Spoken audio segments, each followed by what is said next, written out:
Now, on 105.9 FM and streaming worldwide on the WMAL app, O'Connor and Company.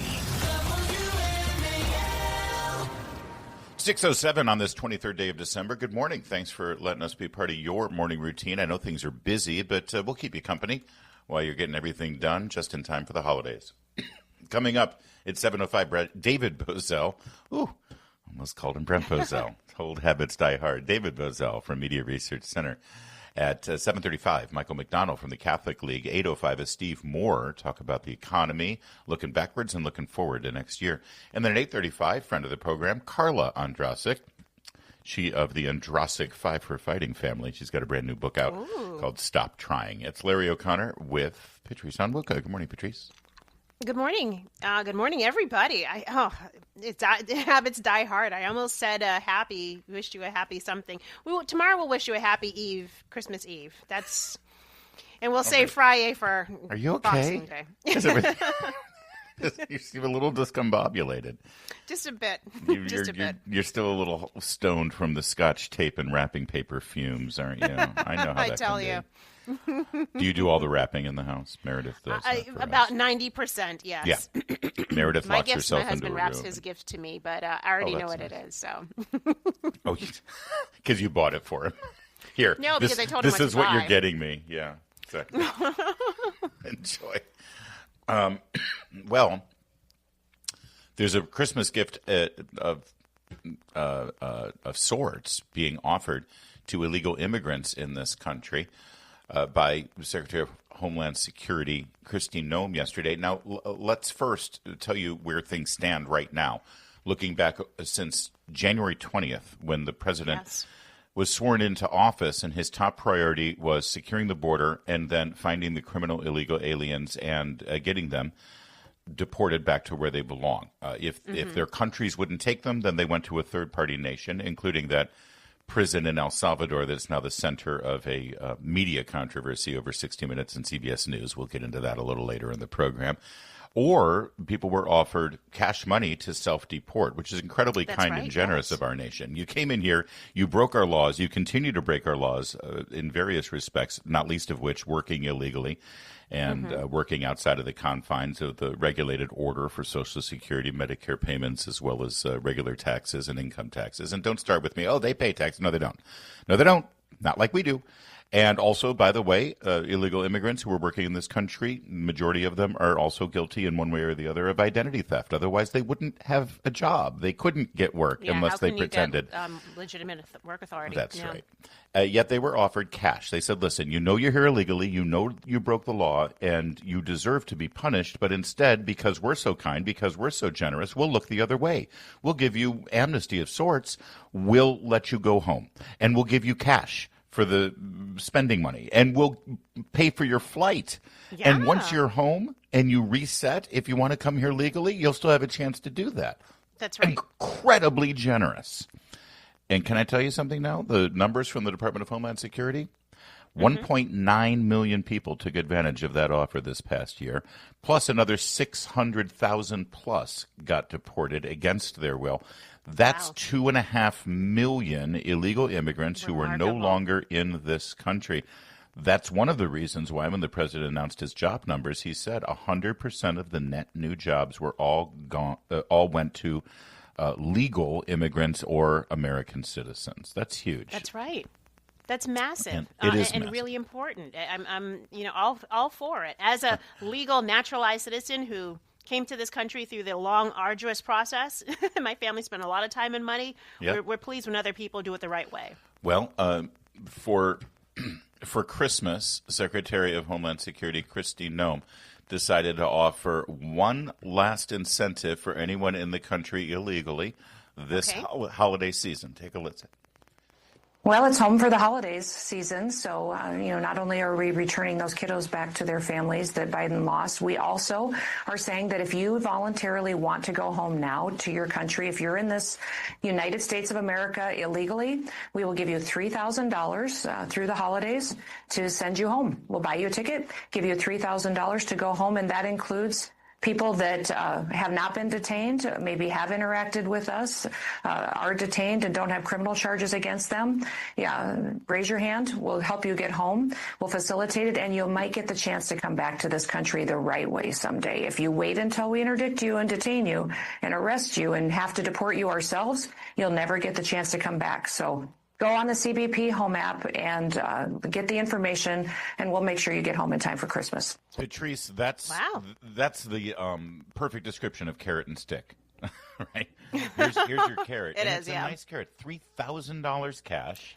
Listen, that's a lot of money to be able to set yourself up back when you're sending your home country. Yeah. Right? I mean, that's enough to get an apartment. You tide yourself over until you're able to find some employment and restart your life there. And maybe you'll decide, you know what? Things aren't that bad here after all. Maybe I'll just make my life here. Yeah. And listen, especially for those who have just entered this country under the Biden administration in the last 4 years, it seems like this is a really, really good shot to get right with the law, get back to your home country. And then if you want to come to America, you can reset and do it the right way and do it the legal way, because we're not going to tolerate this anymore. It's only going to be a good a carrot to those people if all of the benefits that they're receiving, the housing, the checks, the EBT, if those get pulled from those individuals through congressional and state level enforcement of the law, then $3,000 to go back home and start over probably is a good deal. But if states are continuing to house, feed, shelter, and care and give free cash to those who came in through the Biden administration illegally, then they're probably going to be like, you know what, I've got a good scam running right now. Well, let's talk about those states for a minute, because you're right to lay it out that way. You heard what you've got from the Trump administration and how Republicans and conservatives are enforcing the border and handling our immigration laws. And by the way, it's literally following our laws as they're written. Or you can look at how Democrats do things. They ignore our laws. And in certain states, like the state of California and the state of Washington, they are literally, and I mean literally, letting illegal immigrants get away with murder. Listen. Truck driver from India has been released from custody after being accused of causing a deadly chain reaction crash earlier this month in Washington state. He spent just 1 day in jail before posting $100,000 in bond. But when police didn't follow up with a case for prosecutors to present in court, that bond was returned. The suspect entered the U.S. illegally under the Biden administration and obtained a commercial driver's license in California. DHS Secretary Kristi Noem will join us next hour. Yeah, well, and you heard what happened when Kristi Noem joined them last hour. That was Fox and Friends yesterday morning with the insidious music bed underneath the report. Sorry about that. But that's what happened. He comes into the country illegally under Joe Biden. He goes to California and gets a commercial driver's license. You know, we were told that illegal immigrants should get driver's license so that they can, have insurance because they need to take their abuela to the nursing home or take their special needs child to physical therapy. No, this was not some driver's license out of desperate need for safe drivers. This was a commercial. He took a job that should go to an American truck driver, and then defied the laws, got into a car crash, causing the death of innocent individuals in the state of Washington. He was incarcerated for a day, and then the police let him go and looked the other way because of their radical immigration policies. They are literally letting illegal immigrants get away with murder. So many loopholes that need to be closed, because obviously this is not the first illegal immigrant who has a commercial driver's license taking advantage of an employment opportunity. I mean, whether for whomever, but really because they know that there's a loophole and they're able to get access to it, which needs to be closed. But also the state is ridiculous in the fact that they allowed this guy to get out, run scot-free. And now I hope they know where he is, because what's to stop him from jumping on a plane, going back home, and then coming back later on when the heat is off of him? When the heat is off. When a Democrat is in the White House, you mean? Yeah. Well, listen, coming up, as we continue to talk about this, finally, some rationality and some sanity to our immigration policies and our border enforcement, there is a prominent Democrat who is now speaking out in favor of the Trump administration's policies and opposing the prior administration's policies. We've been waiting for this. We've been waiting for a prominent Democrat to do this. And this one, well, he's a household name. You'll hear what he has to say in a moment. First, though, 6:15 WMAL traffic and weather every 10 minutes. First on the 5. I've been saying it for the entire year. Whichever Democrat runs for office as the presidential nominee for that party in 2028, they're going to have to answer some pretty serious questions about whether they would go back to the Biden policies of open borders and ignoring our immigration laws. Of course. There's other things that they'd have to promise to do, like, we promise to, change how Title IX is interpreted so boys can go into girls' bathrooms, things like that. All of these common sense things that Trump's been able to do, Democrats going to have to come out and say, oh, no, we'll reverse all of that. We'll reverse it all. Well, we've been waiting for one household name, prominent, well-known Democrat to step up and say, we were insane.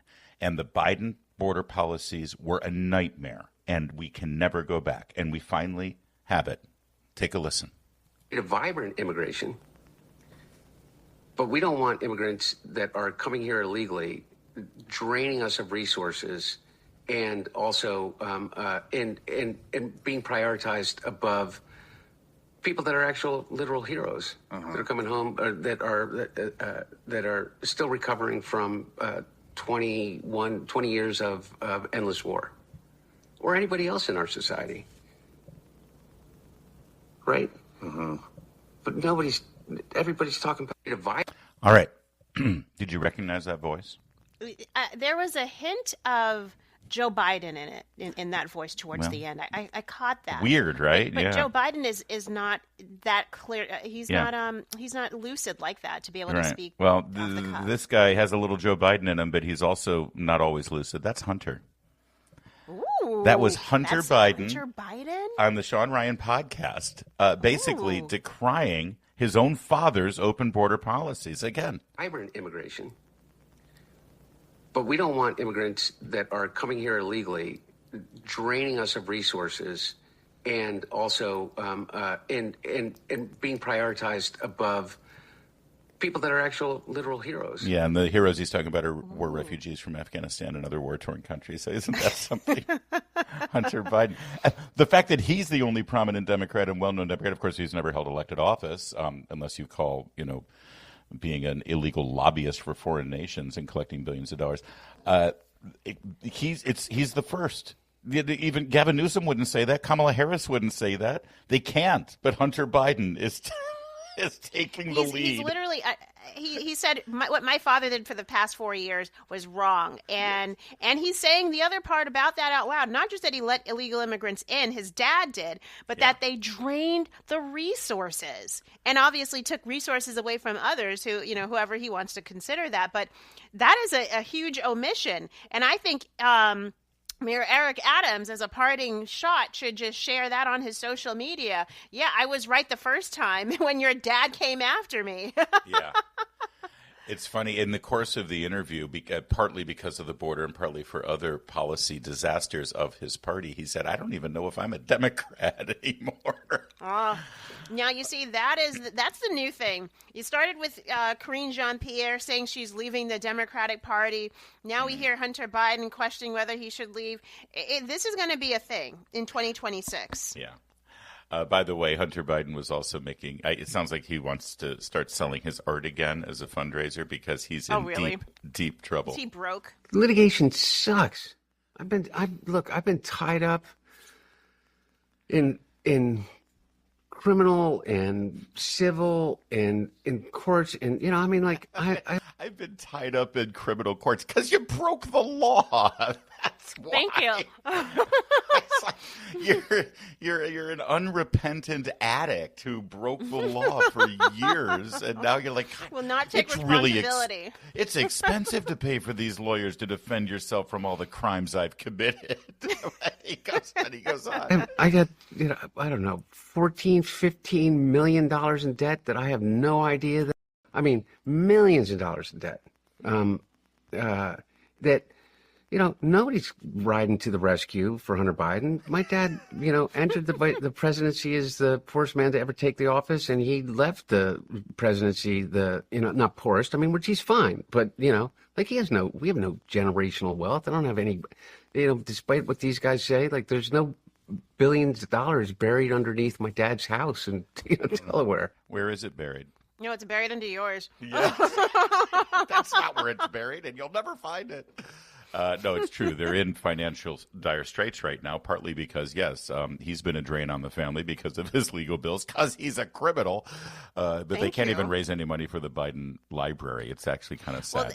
It just goes to, it's funny how when your dad is not in office as president or vice president, you really can't make a lot of money. Funny how that works out, Larry. I mean, I would think, though, that if he had all these great skill sets and connections, he should be able to get a job and still negotiate the same deals, whether or not his father is in office. That's right. You know, so what's the difference now? It's almost like his income was dependent on his father being in very powerful places. Almost like Which that. I think is wrong. By the way, before we shed any tears for the Bidens, let me just remind you something. 4 years ago yesterday, the Joe Biden White House put out this statement 3 days before Christmas. We're intent on not letting Omicron disrupt work and school for the vaccinated. You've done the right thing, and we'll get through this. But for the unvaccinated, you're looking at a winter of severe illness and death for yourselves, your families, and the hospitals you may soon overwhelm. That was the statement from Omicron. Who wrote this? The Transformers? Omicron was the variant of COVID at the time. Okay. And they were using it to terrify people and, winter of illness and death. That was on the official White House webpage 4 years ago. So insulting. When Biden was So president. nasty. We've come a long way. It's 6:24. All right, coming up, Brown University authorities. Boy, they really fell down on the job. We've got an unbelievable update for you. Stay with us. It's O'Connor and Company at 6:30. Now, on 105.9 FM and streaming worldwide on the WMAL app, O'Connor and Company. 6:36 now on O'Connor and Company, this 23rd day of December, and we know you've got a lot on your plate right now between now and your holiday celebrations, so we appreciate you letting us be a part of your stressful but joyful time. Coming up at 7:05, David Bozell, Media Research Center. 7:35, Michael McDonald from the Catholic League. 8:05, Steve Moore on the economy. And 8:35, Carla Andrasik. As things might seem overwhelming right now, take a deep breath and maybe check out her new book, Stop Trying. I think you'll like the message that's coming up. It's Larry O'Connor with Patrice Onwuka. Good morning, Patrice. Good morning, Larry. Good morning, everybody. No happy 2 yays before Christmas thing, or is that not a thing? No, probably not. We'll figure it out. We'll have a nice general festive greeting, and then Friday is Boxing Day. That's definitely a Friday. It's a boxing yay, I think, is how that goes. All right, I'm sorry. Boxing yay. I'll stop.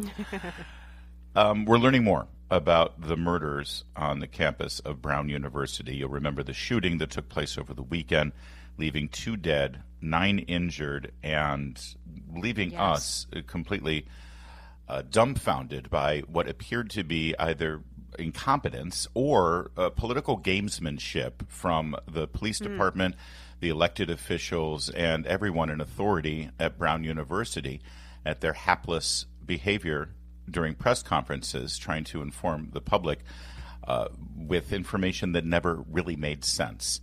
And now we're learning even more.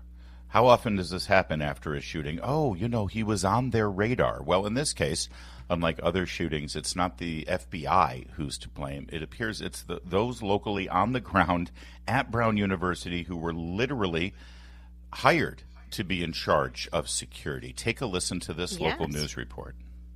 He says he's still in shock, dealing with the fact that he saw the shooting suspect more than a dozen times. He describes how he saw the suspect in the Barris and Hawley building, looking in and out of classrooms. Sorry, the beginning of this got a little clipped. This reporter, this local news person in Providence, is referring to a custodian in the building. This is the janitor. The janitor who witnessed this suspect dozens of times. Now listen. In Hawley building, looking in and out of classrooms and going into the bathroom. Something fell off, so he says he notified a third-party security company there on campus 3 times about the suspect, but nothing was done. And I had said to him, I had caught him the last time on December 1st, and I was right behind him as he was coming in the building. I was coming back from my break, and I went right to the ESS staff. And I had said to the ESS staff member, I said, hey, this guy looks suspicious. I said, he just went in the bathroom. I said, you should go check him out. He's like, I'm not here for that. And Lisi says when police started releasing those photos and videos of the shooter, he knew it was the man he saw multiple times. So he notified investigators. Wow, we've come a long way from if you see something, say something, Patrice. We have. It's maddening. And if I were the family of the two victims here, I would be just destroyed knowing that a good Samaritan, a good person who, worked in the building, saw this guy, was suspicious of this guy, notified security, and security said, yeah, I'm not here for that. But what the hell is he there for then?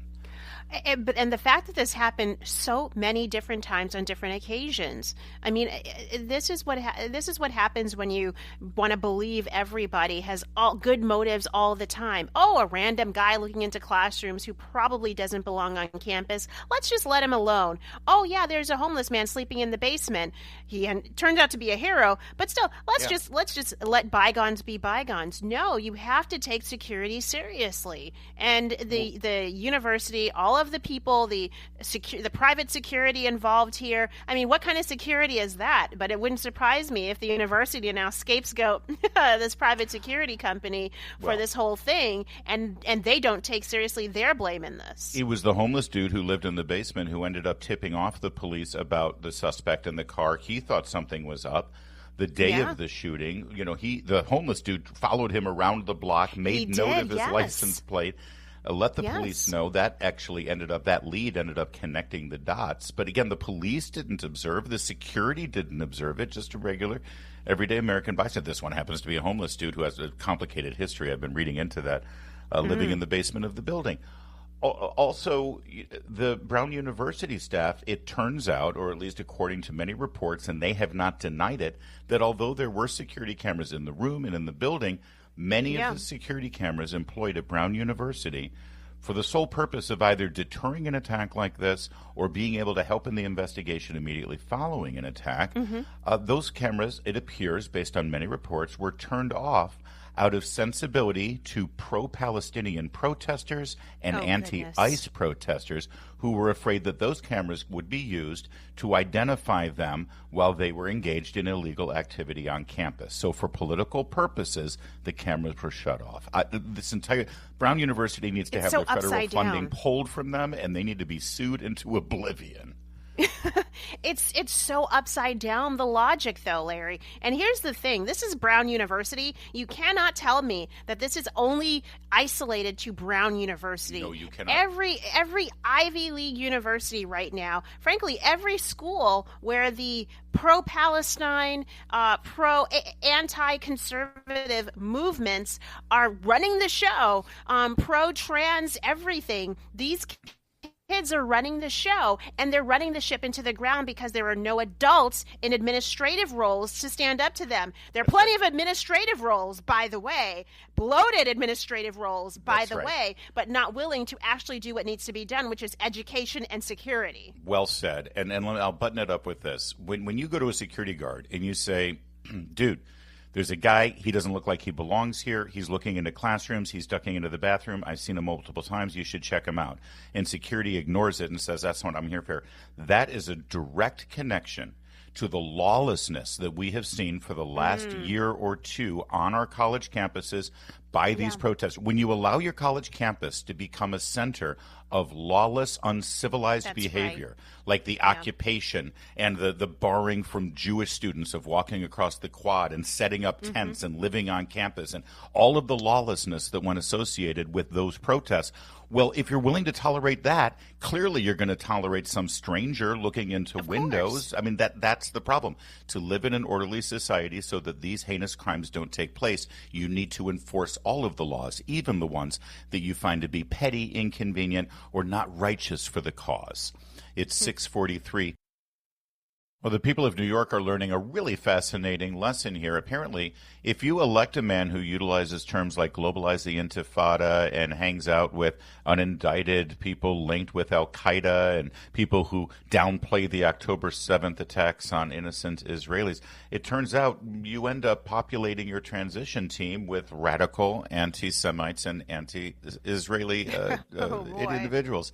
Zohran Mamdani now, according to the ADL, 80 of the 400 people named named to his transition committees, that's about 20%, have a documented history of making or sharing anti-Israel, anti-Zionist, or outright anti-Semitic statements, including many who are linked with Louis Farrakhan and the Nation of Islam. Who's surprised by this? You can't make it up, but listen, a lot of the Jews and Jewish people in New York City were warned, and some of them, I guess, they thought that they were good team players with the Democratic Party or the more progressive arm, and that certainly Zohran wouldn't do what people have said that he would do, and the people he surrounded himself wouldn't certainly be anti-Jewish, or at least put to question whether or not his administration would take seriously the threats against Jewish people, Jewish community centers, enforcement against, some of the actions that get taken against, synagogues, etc. And they thought they brushed it off. And now they're learning the hard way that they should have taken it more seriously and not just gone with the flow. Well, either that or they knew, but they hated Andrew Cuomo that much more, which really tells you something about Andrew Cuomo. He was asked at a transition press conference about this, specifically about people on the transition team who support killing Jews after October 7th. That seems like a pretty clear statement. This is not any euphemism, anti-Zionist. No. People who were in favor of killing Jews post-October 7th. Here was his answer. I have always spoken out against anti-Semitism and hatred in any form, and have made it clear that the commitment I have made to protect New Yorkers, to protect Jewish New Yorkers, is one that I will uphold as the next mayor of this city. And we must distinguish between anti-Semitism and criticism of the Israeli government. The ADL's report oftentimes ignores this distinction, and in doing so it draws attention away from the very real crisis of anti-Semitism we see not only just in our city, but in the country at large. That ADL's responsible for pointing this out because it makes real Jew hatred less impactful. Okay. Well, and also, no, I'm not going to remove anyone from my transition team or my future administration who harbor pro-October 7th sentiments. That's right. I'm translating that as well. That's his next pivot. This is a team we are speaking of more than 400 New Yorkers that we have assembled to advise on the transition. These are committees, 17 of which that range from worker justice to the importance of the arts. And we will continue to build an administration of appointees that reflect not only our commitments, but also the fulfillment of our affordability agenda. Oh, there you go. They're in favor of affordability and Marxism, so I don't care affordability. About anything else. See, and here's the problem. I mean, I've been hearing a lot over the last several months about how there's a real problem within the conservative movement about anti-Semitism, anti-Zionism, anti-Israel, and this is a war that's going to split apart the Republican Party. Okay, maybe. One difference here is that we're having a healthy conversation about it, and I think most voices in the Republican and conservative movement are drumming out those radical voices that are absolutely hate-filled and intolerant. Meanwhile, look what happens over on the left. This was Scott Jennings confronting one of the Democrats at the panel at CNN with a very simple message. Will you push back against the whole idea of globalizing the Intifada? It's a layup. It should be easy. Mm-hmm. You're very interested in Ingrassia, who I'm only vaguely familiar with and have never met. He said he's on a Nazi streak. But we're all familiar with Mamdani. So I'll ask you a similar question. Do you agree with the phrase globalize the Intifada? No. Okay, so do you condemn Zohran Mamdani for his failure to condemn people who go around chanting this at his rallies and events? It's a false equivalence. Oh, is it? So you want to hold Republicans responsible for Ingrassia, but not for Mamdani? "Quote unquote," I was on a Nazi streak. Globalize the Intifada. We just saw in Australia, brother. There's a lot of crosstalk there because it's CNN, but you can see it's a layup. It's really simple. Do you condemn Mamdani for playing footsie with all those who would globalize the Intifada? Yeah. Oh, it's a false equivalency. Sorry. It's their hypocrisy is fully exposed by Mamdani. Yeah, and I have no tolerance for people on the left who are looking at the conservative movement suggesting that we have a problem when they've got this happening in their tent. It's 6:53. Coming up, we'll talk to David Bozell, Media Research Center, and get a report card on the media and late-night comedy shows for 2025. Next.